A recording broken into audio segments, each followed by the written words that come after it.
What's up, everyone? Good morning. Welcome to the Shaw Locals Bears Insider Podcast. I am Kyle Nabors, along here with Sean Hammond. And man, Sean, everyone, I can't believe it. Honestly, here we are to recap a 1910 Bears win over the San Francisco 49ers to start the 2022 season. Sean, if you had told me that we would be recapping a win after the first half yesterday, wouldn't have believed you, man. I don't know that anyone would have believed it after that first half. I mean, that was pretty ugly there for long stretches of that game, especially on offense, especially on the offensive line. But you know what? You got to give them credit. They did what they needed to do to win the football game. And sure, maybe it wasn't always pretty, but a win's a win, right? And it's Monday morning. The Bears are 1-0. Yeah, the tenor around Chicago and the suburbs in a lot better shape here than I expected it to be on Monday morning. We talk about Sean the last 4 years under Matt Nagy and the frustration of a game plan not working and then just watching the Bears not make the proper adjustments, or the other way around where the Bears actually had the game plan right and then at halftime seeing the other team make the proper adjustments and the Bears not being able to counter. You saw that yesterday where the Bears went into halftime, nothing was working. I think they had 3 passing yards, didn't complete a pass to a receiver in the first half. And listen, I mean, the conditions played a healthy hand into the way that game developed yesterday. But even so, the Bears made the adjustments that they needed to given the conditions. Yeah, they did. And I thought that their game plan was really sort of geared towards those conditions. I think they were preparing for that all week long. You know, you saw that in the forecast days ahead of time. I think they knew that this was going to be a bit of an ugly one. And, I know the fans were getting a little upset at a couple points when they, were running on third down or throwing short and doing these really safe things. But they did a good job of kind of sticking to that game plan and realizing that, Trey Lance and the 49ers aren't going to be able to throw the ball either. And you saw that, I think the Bears had to feel really good with that lead in the fourth quarter because then the rain started coming down again. And it was whoever was in the lead at that point was probably going to win the game because you could not move the ball. You saw it sailing a little bit on Trey Lance when they needed to get throwing the ball there late in the game. And that really played into the Bears. The defense really took advantage of that. There's so much there I wanna respond to, but first want to get the propers out of the way. Got to say thank you to the sponsor for the Bears Insider Podcast, Marengo Guns. Marengo Guns, always buying, always paying top dollar for your guns, ammo, and military items.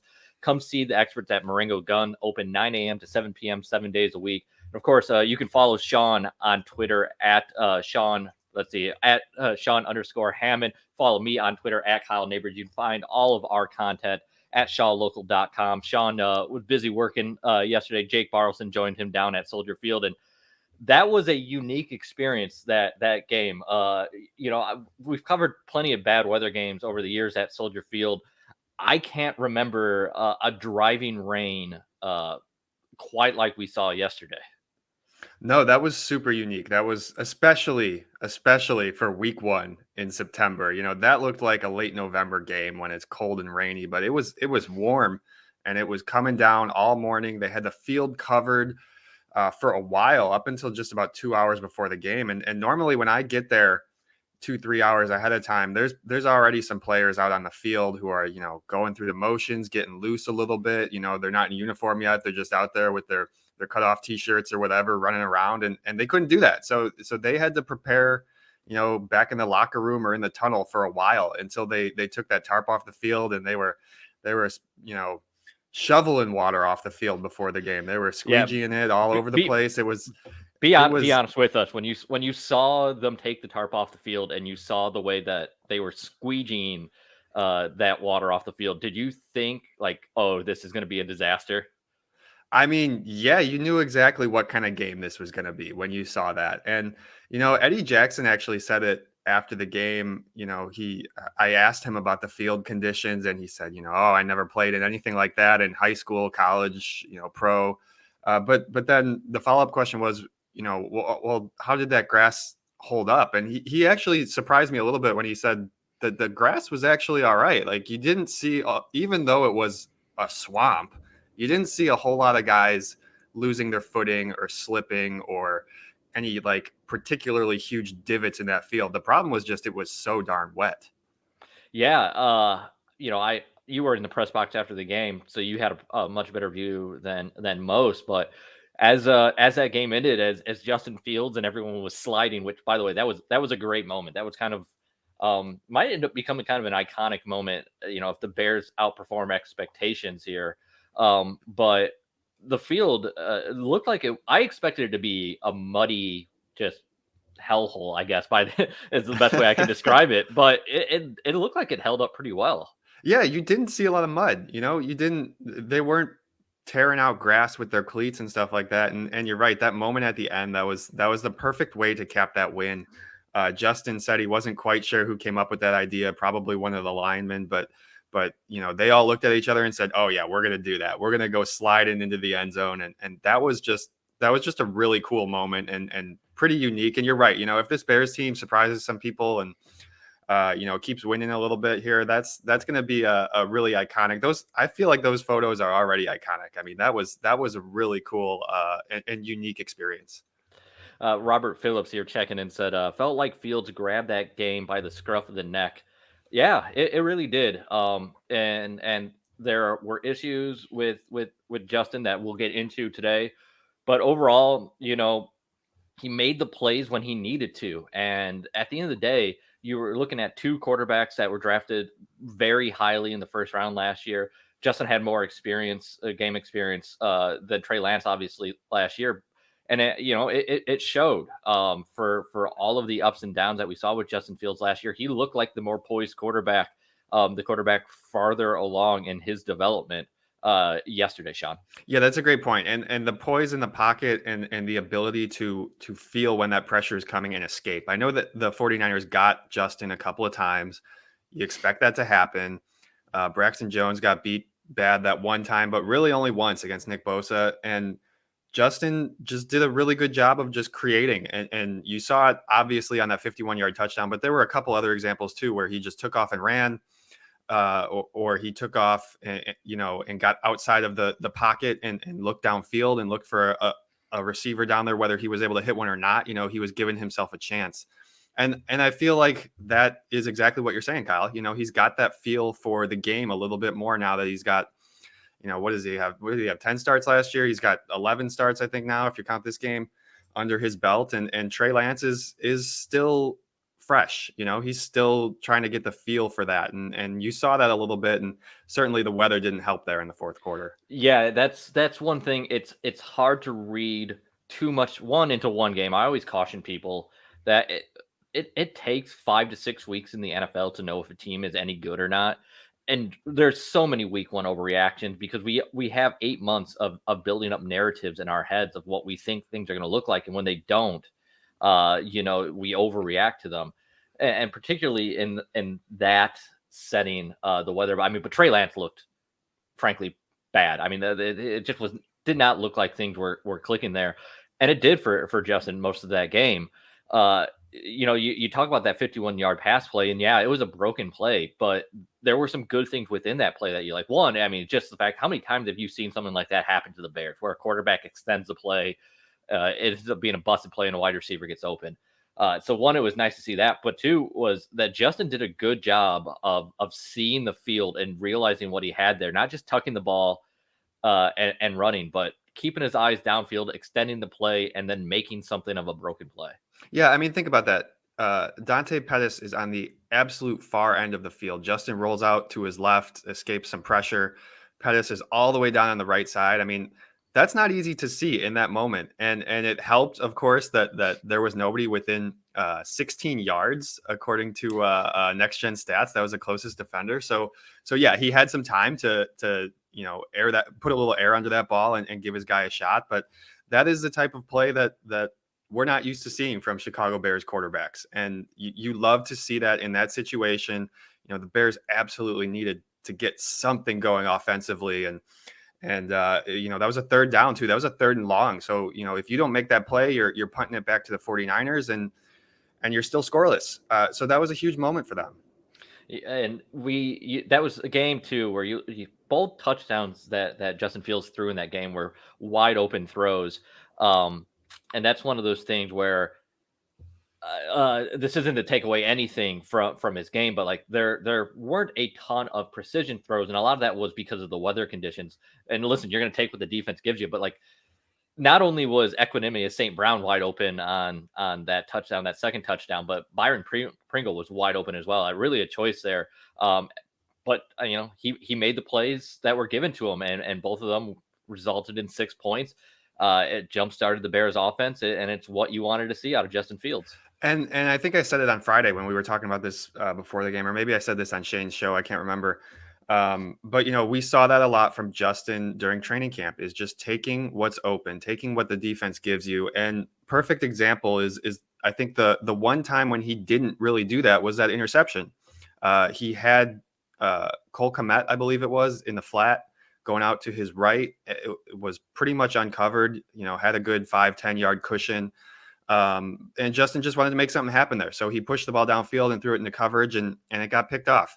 But after that, he hit the open guy. And you saw that what that does for your offense is it just, you might not have those highlight plays every time, but you're going to keep moving the ball. And that's what the Bears need to do. That's what you need to do. Get a little confidence with your young quarterback, get a little bit of a rhythm. I mean, it's hard to say that he really found a rhythm. He completed 8 passes for the game. I don't know if that qualifies as a rhythm, but I think as far as the feel of the game, you certainly felt that he was able to find a rhythm between throwing the ball and also using his legs a little bit.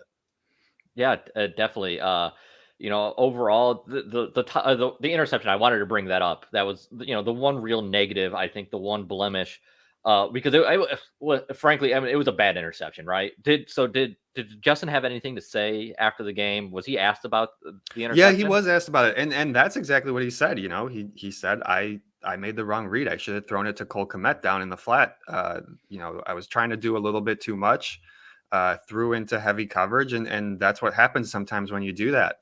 I think it's as simple as that, and I think Justin realizes that.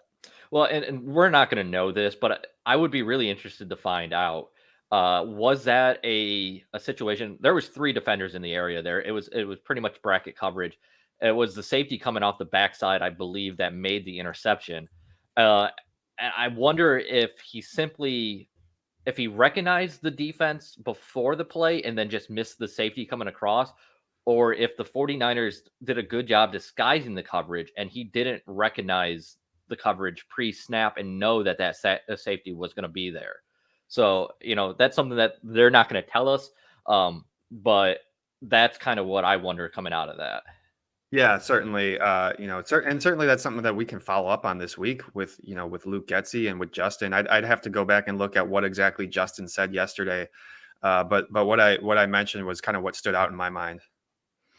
All right. So, looking over the rest of the offense here, let's dive into the offensive line.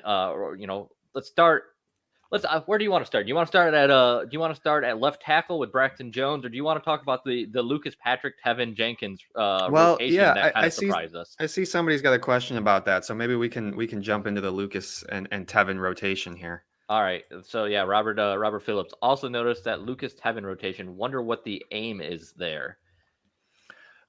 Here's my thoughts, and we kind of saw it a lot during camp and during the preseason, is when somebody's coming back from that injury, they kind of work them in a little bit here and there. And Lucas didn't have a lot of practice time. He only practiced this week. I think that was just a factor of maybe they're not sure who they want to use at that right guard spot, whether it's a healthy Tevin Jenkins, or a Lucas Patrick playing with a club on his right hand.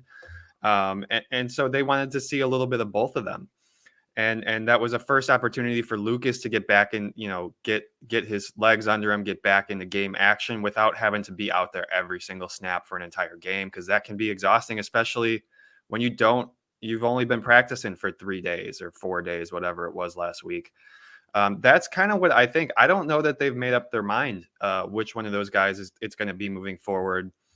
Certainly, you throw the center thing back into the equation whenever Lucas can get that club off his hand. But as of right now, that's his dominant hand, his right hand. He's not going to be snapping the football with that thing on. He didn't have any fingers yesterday. So that's a problem. It's one of those things too with Luke Patrick. He was a guy that you brought in kind of as one of your key free agents too. Someone that as you're trying to rebuild this offensive line and rebuild your philosophy of what you want your offense to look like. He's very familiar with Luke Getsy's offense. They like the fire that he brings. The passion, the leadership. So it's kind of tough to go into the season as a rookie head coach in Matt Eberflus too, and then this guy that you brought in to be a veteran leader if he wanted to play week one, if he was available to play week one and not have him on the field, my son sent a message that you're not intending to send. So I think it was important to get him on the field. I don't think that they're going to keep this rotation very long. I wouldn't be surprised if they decided one way or the other going into Green Bay here in week two. But overall, the offensive line it got better as the game went on. I thought Tevin Jenkins got better as the game went on. They when he came out of the game after that second series and Lucas Patrick came in. I know you tweeted. I'm pretty sure every Bears beat writer tweeted. That Tevin Jenkins was on the sideline after that second series with his helmet still on, and you wondered, oh man, like did he get benched that quickly? Because he did struggle in those first couple series.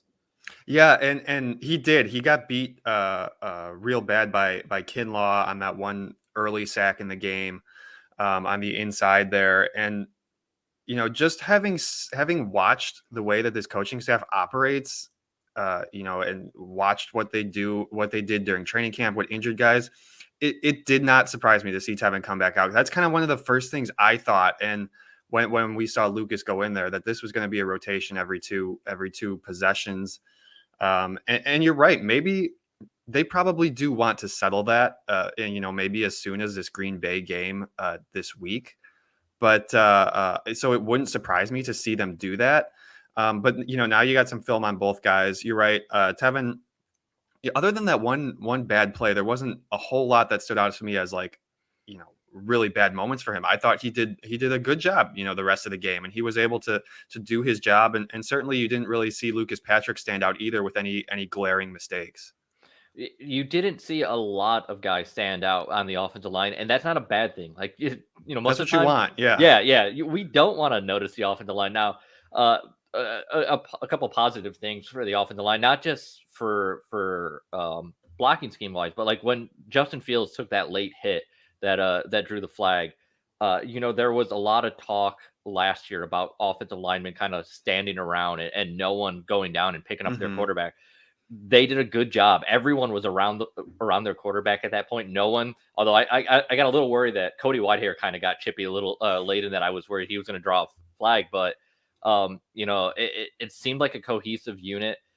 And they got better as the game went along. We talked about Braxton Jones. Braxton Jones got beat pretty badly early in that game by Nick Bosa, and he got stronger as things went along. I think coming away from week one, given how little we knew about the offensive line, that was maybe the most encouraging part of everything overall was the way that offensive line performed and got better as the game went along. Yeah, you certainly want to see them, finding that rhythm a little bit earlier in games. I know Javon Kinlaw also left the game for a while with an injury. I don't know how that maybe affected, that's one of their big guys there. And then you're asking Nick Bosa to do a lot when he's not in there. But that's not to make any excuse. I mean, they did a really good job in that second half, and two, they were getting the ball in a lot better field position. I think that was sort of overlooked in that first half. Is like they well, maybe it wasn't overlooked, but they didn't get across the 50-yard line for a long time there, and that's a function. Obviously, the offense was struggling, but that's also a function of where they were getting the ball on the field. Yeah, I mean, bad field position pretty much the entire first half there. A lot of that was self-inflicted. I mean, the Bears were not flipping the field. Their one chance for points ended up being a bizarre 15-yard penalty that I have never encountered at any level of football before. What was the reaction like in the press box when that happened? Oh, I mean, it was the same thing, that you guys saw on TV. I mean, I forget what, I was rewatching the film this morning, and the announcers were kind of shocked. The TV announcers were shocked in that moment, and we were all kind of feeling the same thing up in the press box. Like, what?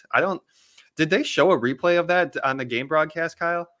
I don't recall. I don't know that I've seen a replay of it, and If you're in chat and if you remember, I'm usually the second we kind of go to a commercial, I'm scribbling down notes. So, or like a play's over, I'm scribbling down notes. So I don't remember if they showed the replay there or not. I'll have to go back and check the. I watched the condensed version this morning, but I gotta pull up the full version and watch that. Yeah, and it's tough to tell too because like at least from my end, I'm also really active on social media throughout the game. So like I saw, like still frames and stuff from there. So it's hard to tell what was from that. I do know that yes, they showed the mopping Robert Phillips says Okay. there. It was funny because at first I wasn't sure what was going on. They were talking about having a towel and stuff, and then like you think it's gonna be like the towel that they have tucked into the like their waistband, and stuff, Right. but it looked like a beach towel pretty much. It's a soaking wet beach towel off to the right side. Definitely a unique a unique setting there with the rain and stuff. But going back to the offensive line. Well, can I tell you one story about that? Yeah, Actually, no, after the game, we get down in the locker room, and those of us who are up in the press box, we aren't always watching the game broadcast closely, so we didn't exactly know what happened, but we just know the ref called out Trenton Gill for the penalty. So there was a handful of us who went right up. Trenton's locker is one of the first ones inside the door once you get in the locker room, and so we went up to him and we were starting to talk to him, and there was maybe 4 or 5 of us in like a semicircle around Trenton Gill asking questions. And then I see this head peek in from the side. I thought it was another reporter. It's Cairo Santos coming in there. He's like, "Hey guys, actually this was my fault. I did this. I know they called out Trenton's number, but this was my bad." So that was just a really cool moment. And that's why we love having the open locker room back, because you get moments like that and interactions with these guys that you just don't when you're on Zoom or when you're at the podium. yeah, let's it's a little inside baseball, but for anyone that has been watching us the last couple of years, we've hit on it a little bit. But this year, since the pandemic started, this was the first game since the start of the 2020 season where reporters were in the locker room, at least for the Chicago Bears. And it makes just an incredible world of difference. Not only for the overall reporting and quality of content that not just shall locally provide, but all Bears beat reporters. But it's instances like that. It makes the players a lot more comfortable, and you find out so much more. You had a really good story up, and we're going to get into the defense talking about Eddie Jackson and Jaquan Brisker, and Jaquan after the game was talking about Eddie giving him side eyes, Eddie Jackson giving him side eyes because they recognize the play. I'm not sure we get that story at the podium last year. So No, I don't think we do. Yeah, guys, check it out. It's at shawlocal.com. That interception, Eddie's interception, they recognized the formation. Jaquan and Eddie were kind of peeking at each other like, "Oh, this is something. We're about to do something here." And Jaquan, I asked him about it. He told us like, "I was so excited. I knew Eddie was going to get that pick because we knew exactly what was coming." And that's what happened. And yeah, that was a great story. It's really cool to like, their lockers are next to each other, so like, talk to Eddie, jump over, talk to Jaquan, and sort of get their perspective on that one play and sort of deep dive into that. It's a real, you don't always get that when there's guys up at the podium. The setting's just different. The cameras are on. There's 100 people in the room. It's so much better to have that personal aspect of it. it's such a good thing to hear too about them recognizing the play before. That's a credit to the coaching staff. That is putting your position or your players in position to make plays. Recognizing or having them in a position where they're able to make a pre-snap read, and when they're able to do that, they're able to play fast, make quick decisions, get themselves in the position to make game changing plays. I mean, how many times have there has Eddie Jackson been the subject of ridicule, and rightfully so, since the 2019 season, has not been the type of playmaker that the Bears paid him to be. He looked much better yesterday than I feel like any point in the last 2 years. I don't know. Sorry, Got anything on that? You losing me? No, you're here. No, okay. Sorry, you got a little fuzzy there, but yeah, I mean, I think that's a huge relief for Eddie to get that pick, to do it in week 1, so he doesn't have to face those questions. It was week 17 of 2019, the last time he had an interception. This is a guy who had 10 interceptions in a 3-year span, then hadn't gotten his hands on the ball in 2 seasons, and there was one in 2020 that got called back for a penalty. There might have been another one at some point in there. So for him, I know he was feeling really good, and it's Eddie Jackson is like a really good dude. Like you talk to him, and he that he doesn't like answering questions when he's got a 2-year stretch with no interceptions, but his attitude about it is just so good, and he just keeps saying, they're gonna come. I know they're gonna come. And he's a really good interview, and the way, I think, just that sort of speaks to the way that he approaches the game, and especially this year. He told us early on, maybe OTAs, I think it was, when they got rid of all those veterans, he was looking around and saying, well, I got to lead this team because there's nobody else left. Like, I got to be a leader for this team. And you see that in the way that he has taken Jaquan under his wing. And they did some private film stuff during the summer. Jaquan would go over to Eddie's house and watch film with them, and they'd talk about the game. And you kind of, it's really good to already see that paying off in the play from those two safeties yesterday. I know it's only one game, but that was a really big takeaway for me.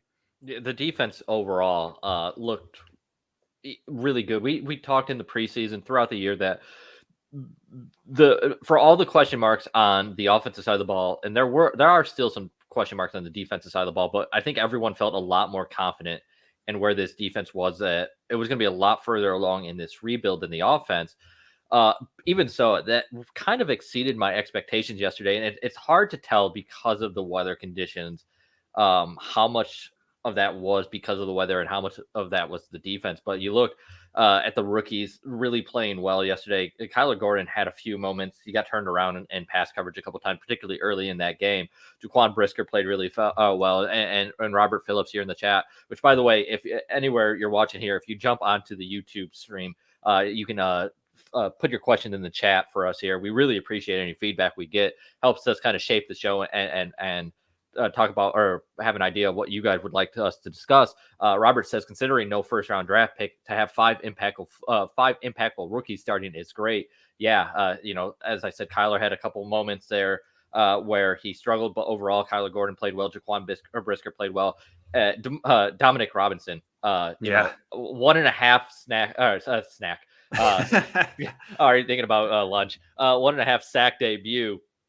It played really well. We talk about Robert Quinn and Travis Gibson, particularly needing to have good years for that pass rush, but Dominic Robinson coming off the bench and making plays when he's on the field, getting a third pass rusher, an impact from a third pass rusher, particularly a 5th-round rookie like Dominic Robinson, bodes really well for that defense moving forward, Sean. Yeah, that's you love to see that. That these rookies are making an impact, and even these guys who are coming from the 5th round and below. And how about that one-handed sack from Dominique Robinson? That was such a cool moment for a rookie. His first sack, he gets in there, just barely gets the jersey of Trey Lance and spins him around for a sack. That's a really awesome moment. And then the other half sack he shared with Roquan, that was a huge moment in the game. They were in the deep in the red zone and almost at the goal line there. The 49ers were looking to go up 2 touchdowns, and they combined to bring down Trey Lance. And I'd have to go back and look if that was 2nd or 3rd down. It might have been 3rd down to force a field goal there where the 49ers went up 10-0. That was a huge moment too, and that really kept the Bears in the game. Yeah, it did. I've got a question here from Mike Johnson, and this is something I think you're going to have to answer, because I'm not quite sure on it. What was the injury to Jalen Johnson? They were looking at his right leg. I know that. I didn't speak to Jalen yesterday, but he was, he returned. He only missed a play, and then he looked fine. I saw him in the locker room. I just didn't get a chance to speak to him, and he looked all right. So I would say it's probably not a big deal. We'll have to see when they get their first injury report out on Wednesday. Yeah, and we are recording this here, doing this live at 9:30 a.m. on Monday morning. And of course, you can join us. This is going to be our normal schedule throughout the season here. We'll have to adjust every once in a while, particularly if Sean's traveling back after a road game and he doesn't get home until Monday morning. But we will plan on being here at 9:30 a.m. on Monday mornings, and then 9:30 a.m. on Friday each week to get you guys ready. But Matt Eberflus will address the media this afternoon, I believe at 3 o'clock, right, Sean? 2:45. Yep. 2:45. So we'll have a better idea on any injuries after that. But it didn't sound like it was going to be a major thing with Jalen Johnson. And overall, Sean, can you walk us through? I don't recall there being anything too concerning on the injury front.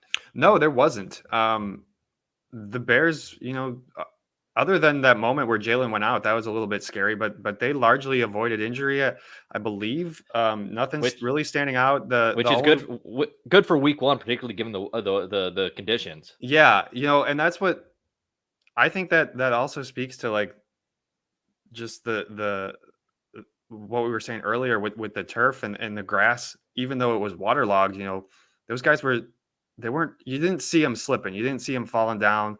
I was worried in that fourth quarter that somebody was going to get hurt, and it didn't. I didn't see that really affect the game in that way. Elijah Mitchell went out for the 49ers. That's an issue for them, but the Bears seemed to avoid injuries, so that's a good thing. It would be it would be such a Chicago Park District thing too, that if they finally figured out grass that worked well at Soldier Field once the Bears pretty much committed to moving out to Arlington Heights, that would be such a Chicago type thing to have happen. That was, and you can't help but laugh. All this time, the whole preseason, we were griping about the grass at Soldier Field, and they come in and they get new grass, and then this is what happens. Like what, 3-4 inches of rain in a 24-hour period, and you got puddles forming on the field, and you just feel for the grounds crew that spent all week putting that grass together on the field. That's a tough situation for those guys, and hopefully they can have it in good shape for a couple of weeks from now. All right. Well, I want to talk looking ahead a little bit here. Someone in the chat earlier today or earlier in the show dropped in. I believe that the Bears opened as a 9.5 point favorite here I'm sorry, not favorite, underdog to the Green Bay Packers in week 2. I'm going to be talking with Shane Jackson with Bet Chicago Sports here at 11 a.m. Tune into that live stream. He's going to be breaking down everything across week 1 from a sports betting perspective. And including in the NFC North. That's what I'll be joining him to talk about, is in particular the Bears in the NFC North. But to throw, I guess, a little water on the fire here when it comes to the Bears' optimism.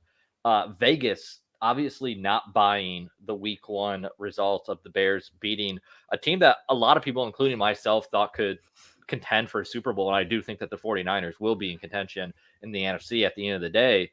And then the Green Bay Packers really played poorly yesterday. I haven't had a chance. I had the game on as it was happening, but we're working on all of our content for shawlocal.com and all of our Bears coverage after.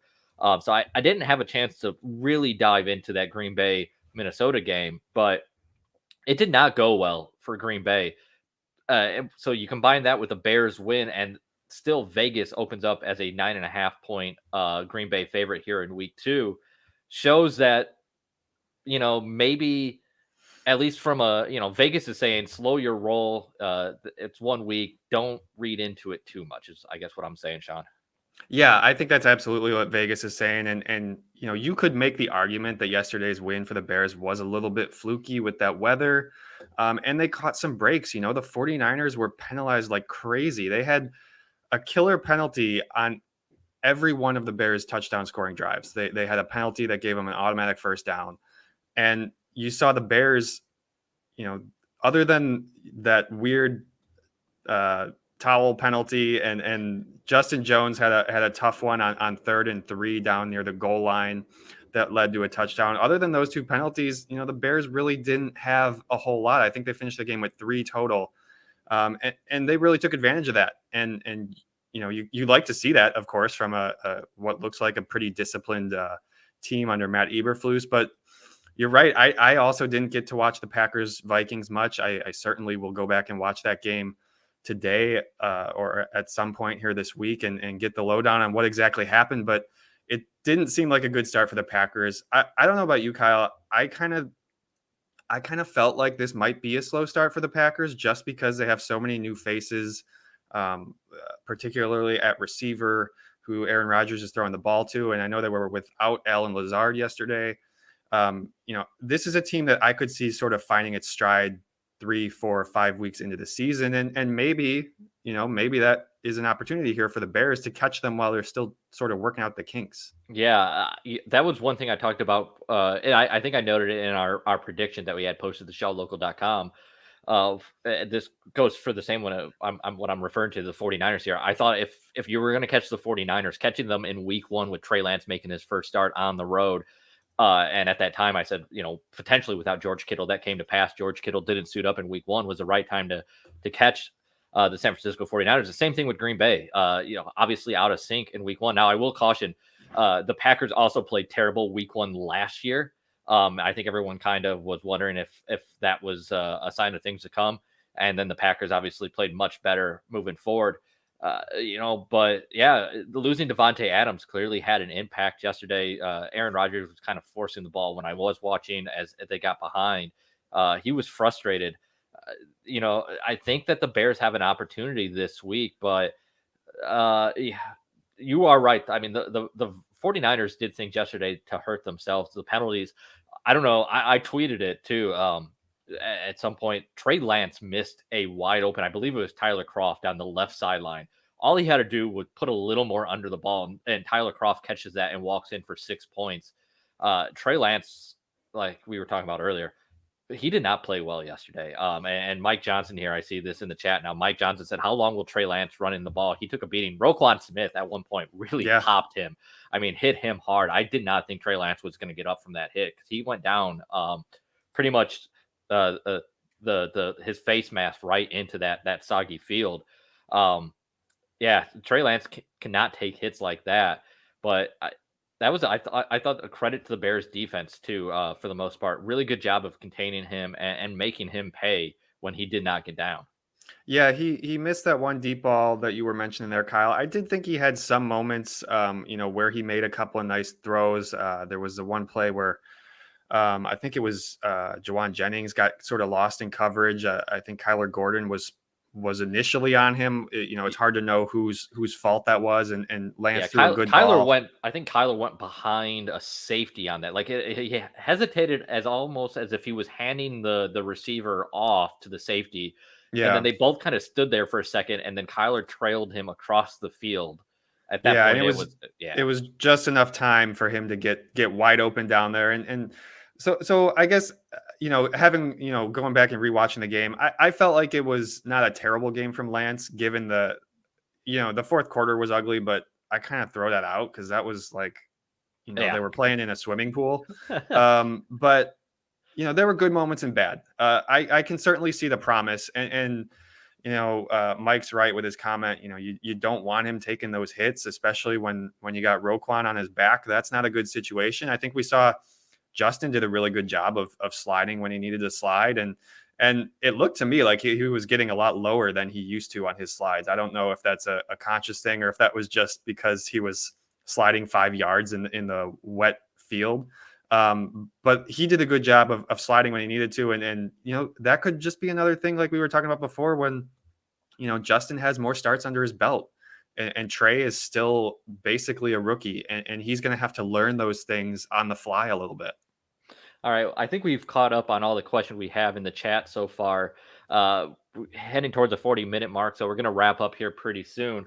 So if you have any last minute questions you want us to answer, anything that we haven't hit on from yesterday's game, throw that in the chat here. Sean, anything that we haven't talked about yet, anything in your notes that you wanted to make sure we talked about today? Well, I was just thinking, we were talking Packers 49ers and the one thing that maybe concerns me a little bit when you look at that matchup next week for the Bears is I don't know that they have a Justin Jefferson who's going to put up 180 receiving yards and 2 touchdowns. He looks great. I mean, that is the one element that, the Vikings have that the Bears don't seem to have. I know it wasn't a great game from Darnell Mooney or Cole Kmet, but Justin only completed 8 passes. It wasn't like they were throwing the ball around a whole lot, and they were sort of doing what the game dictated. But you certainly, I think that was a big reason why the Vikings looked so good on Sunday. Yeah, Justin Jefferson was running all over the field. Every time I did look up at the TV, I felt like Justin Jefferson was wide open. I'm not sure exactly what the Green Bay Packers were doing there or why they weren't making any proper adjustments. I did see a couple people on Twitter wondering why the Packers weren't making adjustments that are way smarter when it comes to football than I am. So clearly something was not right with that coverage on Justin Jefferson yesterday. Going back, the defense, Rick Gonzalez has a question here. What do you guys think this is the ceiling for this Bears defense, top 15 this year? I'll quickly, Sean, I'll start with that. I expected the Bears to be right around the middle of the pack to begin with. I like what they have on defense. A lot of the young talent.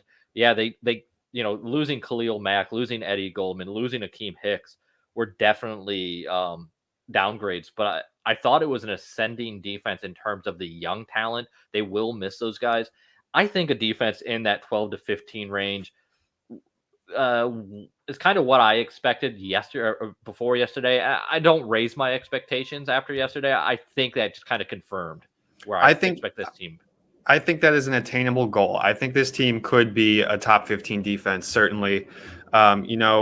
You already sort of see that emphasis on takeaways and what that's sort of doing to them. You saw Jalen Johnson punching at the ball there to get that first turnover in the first quarter. If they can keep creating turnovers, they're going to be in good shape. And that's what you like to see from your defense. And especially when your coach is preaching that's really an emphasis. And certainly it seems like it's more of an emphasis than it was last year and maybe that last year under Chuck Pagano. I can certainly see this team being a top 15 defense. I as well want to temper those expectations. There were a lot of reasons why yesterday's game was a little bit weird, particularly with the weather, but they took care of business and you certainly can see the potential with these guys, especially with those new guys in the secondary. Teams that win the turnover battle tend to outperform expectations. And we don't know if that's going to be the case all season long with the Bears. But if they're able to generate turnovers, if Justin Field is able to protect the ball and minimize mistakes, not have interceptions like we did, or the one interception, those are going to happen. The best quarterbacks in the world are going to make wrong decisions. They're going to miss coverages. That, one interception, fine. But if they're able to create turnovers the way they were, that keeps you in games. That allows you to win games that you shouldn't have. And with the way that Bears defense or the way that Bears offense played in that first half, those turnovers kept the Bears in the game and allowed them to have a chance to win it in the second half. And that is an opportunity. You look back at that 2018 team, and we wonder about how did the Bears win so many games? Like, was that a product of, was it just lucky? No, I mean, yeah, the offense played the best it did under Matt Nagy, but they also were opportunistic on defense. They won the turnover battle so often during that season that they outperformed expectations in year one. And now I'm not saying that the Bears are going to be a playoff team, but what I'm saying is you win games that you're not expected to win when you take the ball away. And I know that's not exactly saying something that is revolutionary, but when you hadn't seen it the last couple of years in Chicago, it's a breath of fresh air, honestly. Yeah, it is. And that key, the timing of that Eddie Jackson interception was a big thing. When the other team has to start throwing the ball, when they're down 3 points in the fourth quarter, that's when you start to see some of these turnovers happen because they're pushing a little bit. They're trying to make something happen. And you like to see that from the Bears. We hadn't seen that a whole lot in recent years. And I'm really curious to see what this, I said earlier, I kind of throw out that fourth quarter because it was such a waterlogged mess. I want to see what this defense looks like in a 2-minute drill when the other teams drive in to try to score and take the lead or maybe a tie game or whatever. Because we're going to learn a lot about these guys in those situations. And certainly they're going to have situations like that at some point this season.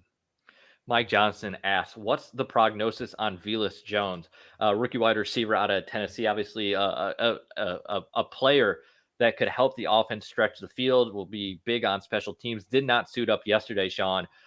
What are you hearing about Velus Jones? Yeah, so it's a hamstring injury. It's the same injury that's been bugging him all training camp long.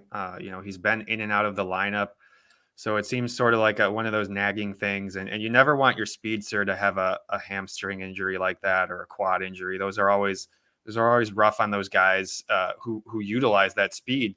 So the Bears last week was a little bit weird because it was the first game and they were coming after the long weekend. They did do a Monday practice, which was like super light. And he did practice that day. But then when they got back into pads on Wednesday, he was not practicing, did not practice Wednesday, Thursday, Friday. I think we're just going to kind of have to see where he's at come Wednesday. I think they can afford to be cautious with him. He's a rookie. They had some other receivers step up.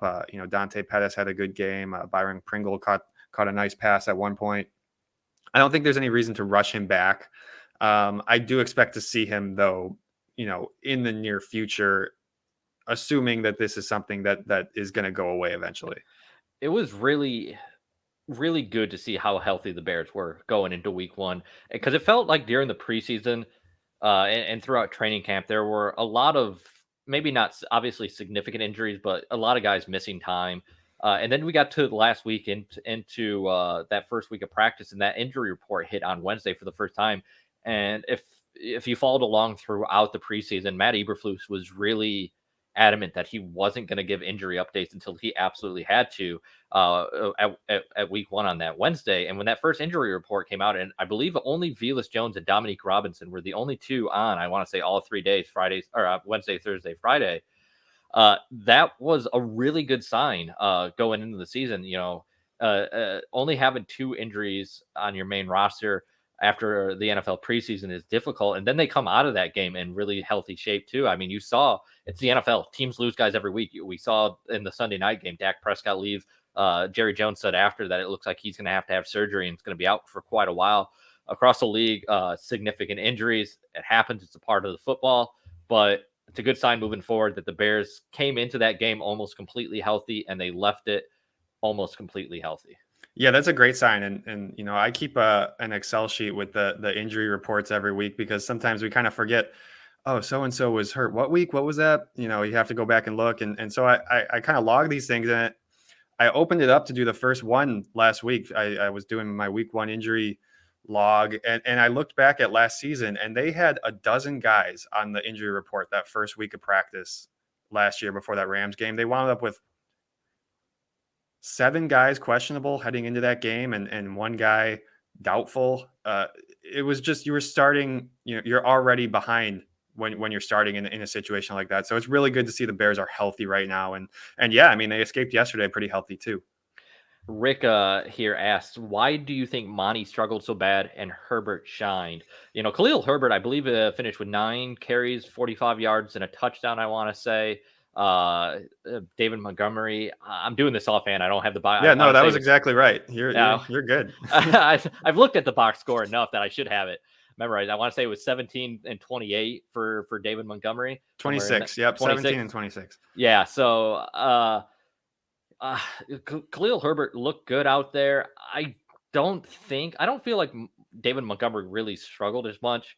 One, I think it was field conditions. What did you think? Well, here's my initial take on this, and obviously we're going to have to get a bigger sample size moving ahead. But Herbert's best runs, I thought, came in that second half when it seemed like the offensive line had a little bit more confidence about it. They were really trying to get that run game going in the first half with David, and it just wasn't working. I thought Khalil did a really good job of just seeing the hole and hitting it, just going right into it. There were a couple really nice runs. He just ran right up the middle. It wasn't anything complicated about it. And then you look at that final stat line for David, he also had a couple of rushes there late in the game where they were just trying to eat up the clock. And they, he may have lost a yard or two. I'd have to go back and do the math on those couple of plays, but I'm not worried about David. I think, I think he's still going to have a really good season. And yes, that's promising for Khalil. But I still think, at least for now, David is your number 1 back. He's going to be the guy getting the 15, 17 touches every game. But he is the number 1 back. But I liked the way they utilize their running backs yesterday, because David Montgomery is a very, very good running back. But I don't think there are very few teams in the NFL that have what we would consider at this point like a bell cow. Like he's going to get the rock 20, 25 times. He's going to get 90% of the snap count anymore. And you see it across the league where you have 1A, but you need an effective 1B. going through here just offhand, you saw it with Green Bay yesterday, or the last year plus with Aaron Jones and AJ Dillon both on the field a lot of times. Looking up and staying in the division yesterday. DeAndre Swift with a good game, but Jamal Williams also had 2 rushing touchdowns in that game. You need multiple backs. One, it keeps your guys healthy, it keeps them fresh, and you just don't want to change a pace guy just to give David Montgomery a breather. You want someone who's dynamic. You want 2 guys that can make impact plays. And that was a good sign moving forward for that run game, to see Khalil Herbert have a nice week 1, because as you said, I don't think at all long term David Montgomery has anything to worry about. I think it's a good sign for the offense. And this might be the first time in a while that the Bears really do have 2 backs that they can trust and that they can use. They basically went all of 2020 after Tariq Cohen got injured. David was pretty much their only running back, and they didn't use Cordero Patterson in that way, or at least didn't find success doing it like the Falcons do now. So it's it's only going to be a good thing if you have 2 guys who can fill that role and do it well. Yeah, absolutely. And moving here to another question. I think this is the last one we have. I'm going to wrap it up after this, guys. If you got any more questions, throw them in the chat. Of course, like I said, 9:30 a.m. on Mondays and Fridays. If you're watching this on YouTube, do us a favor. Even if you're watching it on Facebook, go find it on YouTube. Give it a thumbs up. Follow, subscribe to the Shaw Local YouTube account, please. It really helps us grow the channel, help people find the show, and bring all the content to you that we'd like to do.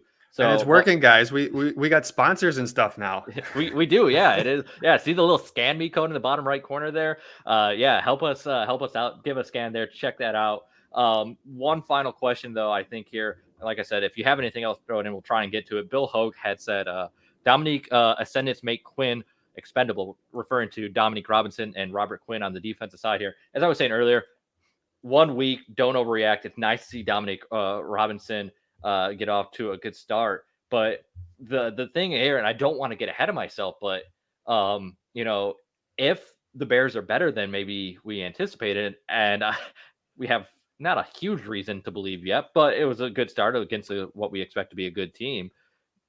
Maybe you don't want to trade Robert Quinn if you're in contention, So, well, yeah, and you look at the schedule, they got Houston coming up, they got the Giants, they got some winnable games. The Commanders are fairly early in the season. And what if they have a winning record, 6-7 weeks into the season? That will sort of test Ryan Poles' thinking a little bit. What is his approach? Is he looking at this year as a wash no matter what happens? Because if he is, then it doesn't matter who's ascending or not. Robert Quinn is expendable if Ryan Poles wants him to be, and he wants to get something in return. So yeah, if they can have a winning record a couple of weeks from now, that's going to make it really interesting. Well, so get done with all the football work yesterday. It's about 7:30. My wife, who lovingly puts up with me pretty much Friday, Saturday, Sunday throughout football season, going from prep football on Fridays to college football on Saturdays to the Bears on Sundays. So we get done yesterday and we're taking a walk, and I'm like, I know you don't want to hear more about football at this point, but I'm like, I gotta voice this to someone, because I'm not gonna have a chance until tomorrow when we do the live stream. I was like, listen, like the Bears won week 1 against a team that not many predicted for them to win. And yeah, there are reasons to be like, okay, that was a bit fluky, the weather. But if the Bears were to beat Green Bay in week 2, like Chicago will be up for grabs. Like if they beat the Niners and then go up to Green Bay and beat Aaron Rodgers and send up, not just beat Green Bay to get to 0-2 or 2-0, but you send the Packers to 0-2, Chicago will be nuts. It will. That's, and it's not crazy. I know the line's 9 points or whatever, but like we were saying, the Packers are a little bit discombobulated right now. If you're going to beat them, you're going to beat them this time, and probably not when you see them again later in the year. Yeah, absolutely. All right, well, we're going to go ahead and wrap this edition of the Shaw Local Bears Insider up. One more time, want to give a shout out to the sponsors here, Marengo Guns, along with Caesar Sportsbook. Really appreciate them sponsoring the show. And of course, we really appreciate everyone that tunes in every Monday and Friday morning and helps us shape this show, gives us something to talk about. We really do appreciate the interaction. Makes it a lot more fun for us. But for now, we're going to go ahead and sign off. Sean's going to be heading out to Hallis Hall here in a couple hours to find out the lay of the land after week one. We'll have full coverage here to wrap up week one at shawlocal.com and get you set here as we start previewing week two. Of course, as I said, Shane Jackson will be along here at 11 a.m. I'll be joining him to look at really the NFL landscape from a betting perspective at 11 a.m. And of course, the NFC North will be our main talking points. But as I said, we're going to go ahead and get out of here. For Sean Hammond, I am Kyle Nabors. Thank you for joining us, and we'll be back with you guys on Friday morning.